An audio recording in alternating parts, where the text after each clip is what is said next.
Hey everyone, welcome to another painting process video. Now here I'll be showing a process of me painting Magik from Marvel Rivals. This is honestly one of my favorite pieces of this year, and a lot of people have liked it as well, so I figured I'll show it to you all. Now I'll also be discussing a very touchy subject, which I'm sure you're all familiar about by this point, and it's going to be about AI art. Now, I have made videos regarding AI art before, especially years ago, but I figured it might be time to update on making things recent, as there has been major developments in AI art that is rather concerning, but it's also not completely hopeless. And I will be talking about 3 of my tips to combat AI art. Now, before going into the 3 tips, I want to preface and correct something that I called out years ago in my Rebecca video process. At the time that I created that video, AI art was still in its basic stages, where its art was clearly flawed, but we saw potential in it. At this point, the AI art has developed so much that it's rather technically proficient. So the argument that humans are still more technically proficient compared to AI art is not going to be relevant anymore. However, I will still mention that the tips in this video will be relevant to combat AI art.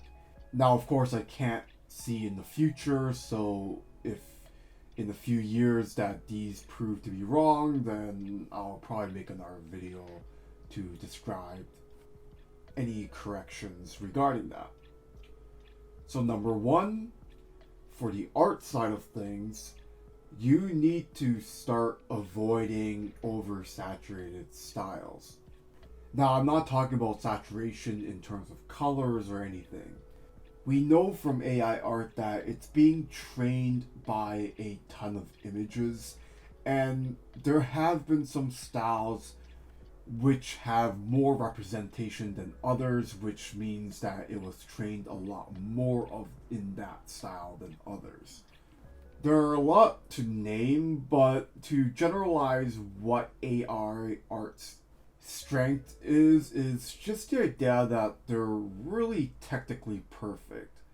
If, let's say, you prompt that you want to paint a beautiful woman, the AI will be able to get every technical detail that you can think of a beautiful woman, or what it thinks that is a beautiful woman based on what it's trained to do.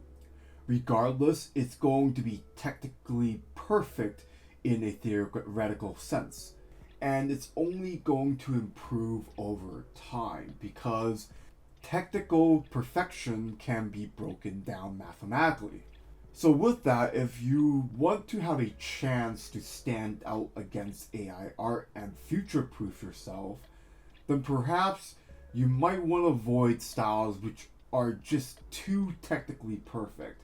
Now, don't take this as gospel, but at least in my opinion, being too technical is just not going to work out in the future. That's my prediction, anyways. So, what can you do to future proof yourself when it comes to the creation of art? Well, I believe that ideas matter over everything else. How you do things is individual to yourself, and executing your unique taste matters. Nobody can take from you. You have your own life experiences and your own preferences, and how you execute those preferences will be unique to you, and that creates your style. If you improve enough to be your own master of your style and subjects, whatever that may be, you will know that you will become irreplaceable, and you will most likely future proof yourself because you create your own market for your own style. Speaking of which, I'm going to go into tip number 2, which is towards the business side. Once you figure out everything on the art side of things, you want to brand and market yourself as wide over the net as possible so that even if AI gets modeled off your work, your name would already be tied deeply into it. There is no question that an AI model trained with enough of any type of artwork will be able to emulate it theoretically. So if you want to future-proof ourselves, then you want to ensure that even if there is a possibility that the AI will be able to copy your work perfectly, you want to brand so tight-knit that other people will know immediately that it's your work or is copied off of your work. Ultimately, I believe every single artist's goal is to have a style that is unique to them and tied to their name. Having a style that doesn't stand out becomes very dangerous in a post-AI art world because it's harder to brand, especially if AI is able to replicate that style within seconds. So you best believe that you need to market yourself well enough that you hedge against the AI, which might be able to just copy you directly once you get popular enough. Now, I will mention I'm not even that popular relative to many other artists, and even I have had AI models built off of my work. So it will inevitably happen to any professional. It's just a matter of at least having your name tied to the look and aesthetic that you create so that people know about you before this possibility occurs. Finally, the third tip I want to give you is on the community side. Many events already ban AI art, and fans of human art are backlashing against AI creations in media. This is, of course, not something we can control because it's more on the community side, but our jobs as artists is just to keep creating and spreading our work. Because by doing so, we naturally advocate for human-made art, and we put into the market our own human work that others can appreciate. The best thing that can happen for AI is if all human artists just give up in the face of AI. Then what happens is the market is only left with AI slop, which means that fans will have no choice but to consume that in the future.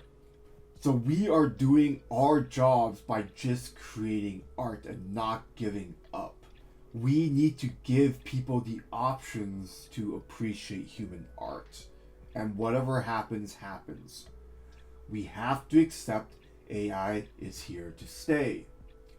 However, money talks, and enough backlash against AI art means that companies will have no choice but to avoid using AI if it means less profits.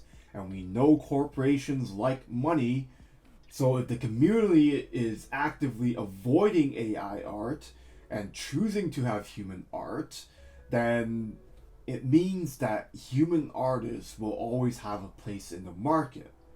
We know for a fact that backlash has been working for other industries.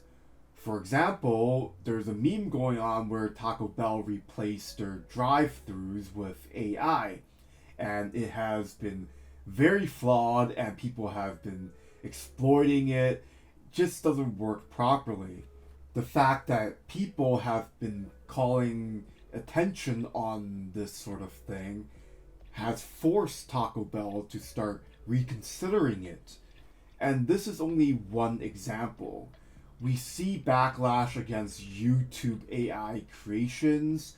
We see backlash against any media and art that is pushed by companies, like for instance the recent case with League of Legends where they pushed an AI video and people were just not happy with that.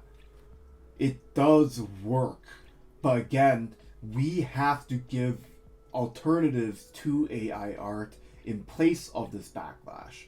The last thing we want in the fight against AI art is if AI art is the only thing left standing, then consumers have no choice but to consume AI, regardless of how they feel. I will admit this is a very abbreviated 3 tips explanation on my thoughts on it.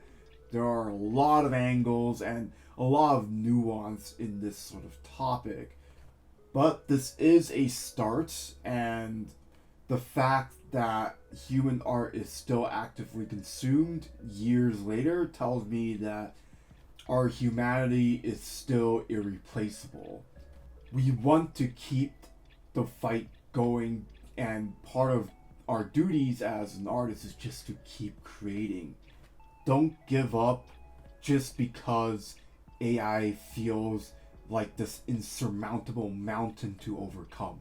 And if you're just starting out, I completely understand as well. AI art looks very impressive to the layman. However, I can tell you that as an experienced artist, it is rather noticeable when AI is used, and there's just something about the human soul that human art demonstrates that AI doesn't seem to be able to capture properly. Ultimately, what we put on the canvas is a reflection of ourselves, and AI art will never have that. So cherish yourself and be yourself when it comes to creating art. Anyways, thank you for watching and listening. This is the final piece for my Magik piece here. If you enjoyed that video, please feel free to like and subscribe, and I have all my social media links in my description. Thank you, and I'll see you next time.